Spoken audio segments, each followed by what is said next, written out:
It's February, and the water has cooled considerably, so the coral bleaching has significantly improved.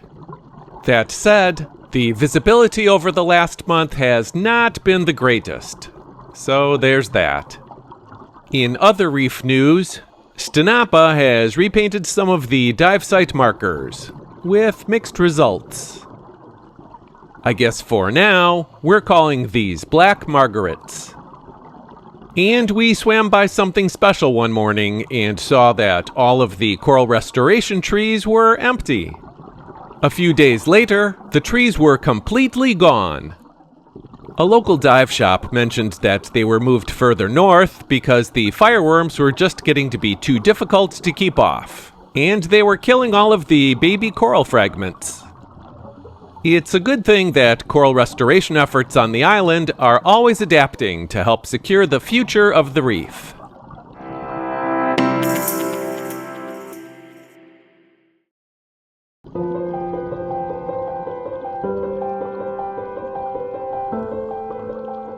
Sometimes I peruse the Reef ID books to learn about new sea life that I might find.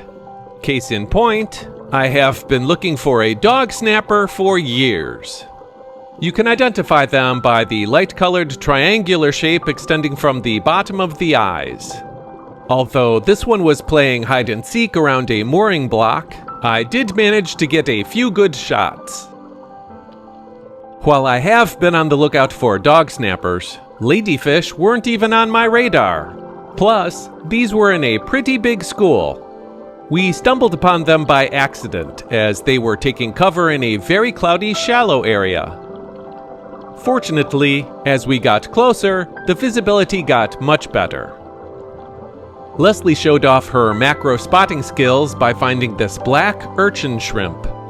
It is admittedly a fleeting video, as it was super tiny and moving around. They can be found on various long-spined urchins, but certainly not all of them. Yolanda from Go With Yo Diving is also an excellent spotter. She was kind enough to share this lined sole with me because she knows I love capturing new sea life. She told me where it was, but I still couldn't find it. This guy was tiny, perhaps 1.5 inches at most. So I met up with her and she pointed it out. Thanks, Yolanda. The first of our 3 nighttime first-time captures is perhaps my favorite of the month.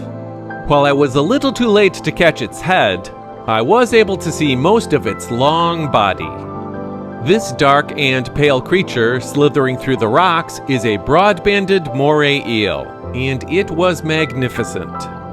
While I will continue to look for it whenever we visit this site, someone mentioned that they haven't seen one in 15 years, so it may be a while.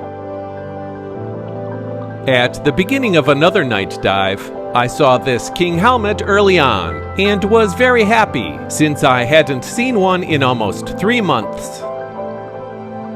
2 hours later, I came across this monster which turned out to be an emperor helmet. While kings generally have a reddish-brown wavy pattern, emperor shells have a much more uniform cream or tan color. They are great subjects for taking footage from a lot of different angles, on account of, them moving so slow. This last one is a scaled sardine. It is often hard, at least for me, to identify some of the smaller silvery fish. When I can't find something in one of the books or online ID sites, I typically try to crowdsource the identification process, using a number of terrific Facebook groups with lots of experts that can point me in the right direction.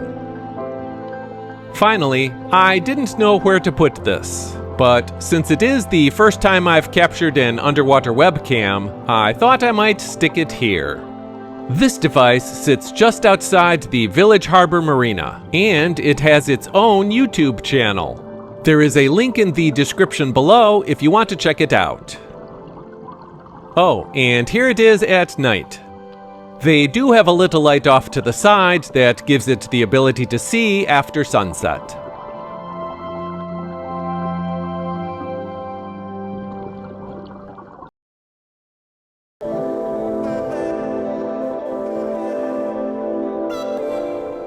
We have several intriguing behavior clips this month, and we'll start with this thrush cowrie, which is an invasive species on Bonaire. That said, it is still an amazing animal to watch. Specifically, what's amazing to me is their mantle. Notice this one starts out shiny, but then unfurls its mantle, which has all sorts of algae and other growth on it. So when it pulls the mantle in, those things get pulled in and stored as well, right? How long do they stay in there? Are they scratchy? Do they itch? How do they survive? Lots of questions there. This one was as interesting as it was mysterious. We saw a long and billowing cloud making its way down a sand chute. Typically, such pockets of murky water in otherwise good visibility means something is going on. Perhaps there was a fight or struggle of some sort. We did see a barracuda swimming away, so we checked it out. It was pretty fun to investigate as the sediment cascaded like a slow-motion waterfall.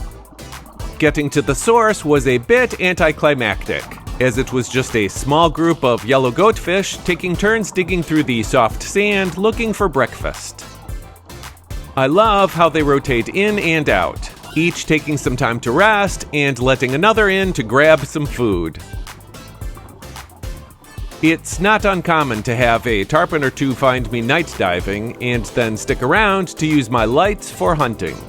On this dive, however, there were literally 10 hanging around. While the dive ended up being okay for crustaceans and mollusks, most of the other sea life was too scared to come out for some reason. We did not see any music volutes in January, and only one each in November and December. So February was a terrific month, with 4 different sightings during the day and at night. I caught this one crawling down the side of an old brain coral. When it reached the midway point, gravity proved greater than its grip, and it fell off. Ultimately, it was able to turn itself upright, but it made me wonder how it was able to climb up to the top in the first place. I saw this beautiful view of a boat with sun rays peeking over and a nice school of fish underneath, and thought that would make a great shot. As I was about to switch to a wide-angle lens, this extremely friendly trumpetfish swam by to check me out. So I switched over to my macro lens instead, and decided to film it for as long as it wanted to hang around. I did get some pretty good angles. And since we're on trumpetfish, this is a short circle of life aftermath clip. Unfortunately, I only saw the end of the commotion and didn't have my camera quite ready, but I was able to see it swim away with a small graze bee in its mouth. You don't see that every day. Sticking with food for a minute, early on in a night dive, I noticed this southern stingray hunting along the sandy shallows. It stopped a couple of times, but didn't really dig anything up, so I went about my business, as we were both out hunting for things. A little later in the evening, I came across it again. However, this time it appeared to have locked in on something. I stuck around for a bit and saw what appeared to be a lionfish underneath. I wasn't sure if that was what the stingray was after, and perhaps it didn't have enough suction to pull it into its mouth due to the coral rubble. Heck, I don't even know if I've heard of stingrays eating lionfish, although it would be awesome if they did.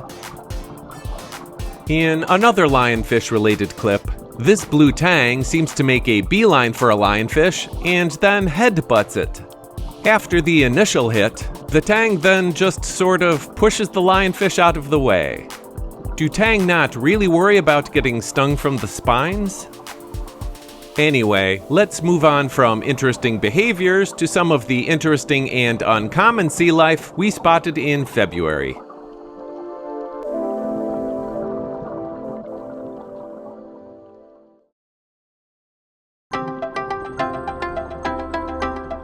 It has literally been years since we've seen a gray angelfish. This one was just gorgeous and friendly as we swam together along the reef for about 15 minutes. Not like this the whole time. It did stop occasionally looking for food. We also saw it at the same site a few weeks later, so we'll see how long it sticks around. It seems like it was just as long since we've seen a porkfish, but our records suggest it's really only been about a year, and that was on Curacao, not Bonaire. In case you're curious, porkfish fall into the grunt family. The next few animals are ones we see only a couple of times a year or so. This leather-backed platydoris seemed a bit stuck traversing between debris under a pier. It moved very little while I was filming it, perhaps contemplating the best way to complete the crossing, which afforded me time to swap lenses for a few close-ups. Eels have been frequent sightings lately. Well, except for that broadbanded moray we showed earlier, and this gold-spotted eel moving across the sandy hills in the shallows. Actually, it was a bit surprising as I was only in about 5 feet of water at the time. While I hesitate to call it a juvenile, it was small, only about a foot long. Let's just say it was an adolescent. This banded butterfly fish, however, was definitely a juvenile, as was this one. It is always incredible to see different camouflage patterns on these guys, including spots near the back of their body mimicking eyes to confuse predators, and all the other ways nature tries to help protect young sea life. Over the last year, we have seen banded pipefish at several different sites. That said, this one has been fairly regular for the last several months. We typically see it about half the time we visit, and when it's out, you can get some terrific shots. On one of our dives, Leslie and I spent over an hour with it, which was extraordinary. We found a very small juvenile jackknife fish at one site. It was so tiny and just fascinating to watch. At a different place on the same site at night, I saw a pair of them. By the way, did you know that jackknife fish is one of only a handful of fish names where the fish part is a separate word? And in case you're curious, there were a couple of adults around as well. Prior to this, I only had one shot of a common snook, and it was not the greatest. Luckily, I came across an area where they seemed to hang out, and a couple came closer. So now I have something a little better that I can show off. Channel clinging crabs aren't necessarily the sexiest sea life out there, but I like them. Unfortunately, this one seems to be missing its right claw. This other one, however, had both, and was just going to town stuffing its face with little morsels from the rock it was on. Lastly, we found some shortfin sweepers. Shortfins are generally more silver in color, whereas mature glassy sweepers generally appear to have more of a copper color. There are several areas on the island with small caves or large retaining walls made from huge boulders with lots of crevices where they like to congregate. Keep in mind, these are just a handful of the animals we saw last month. Stick around for our sea life frequency tracker for a list of everything we filmed.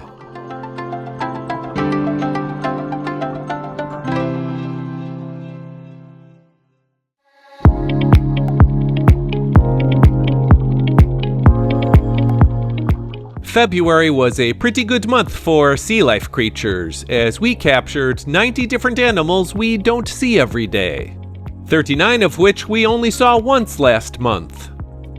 And the monthly view showing all the special marine life we captured on video since the start of the tracker last October continues to grow as well. Bonaire continues to amaze us with its wide variety of underwater sea life. We hope you enjoy seeing and learning about everything as much as we like sharing it. To that end, as long as we're sharing, You can share your appreciation by subscribing to the TropicLens channel. You can also leave us a comment about which animals you recently marked off on your marine life bingo card. And while we can't promise clicking on that like button will guarantee you a first-time capture of your own, the karma couldn't hurt. Thanks. Smiley face.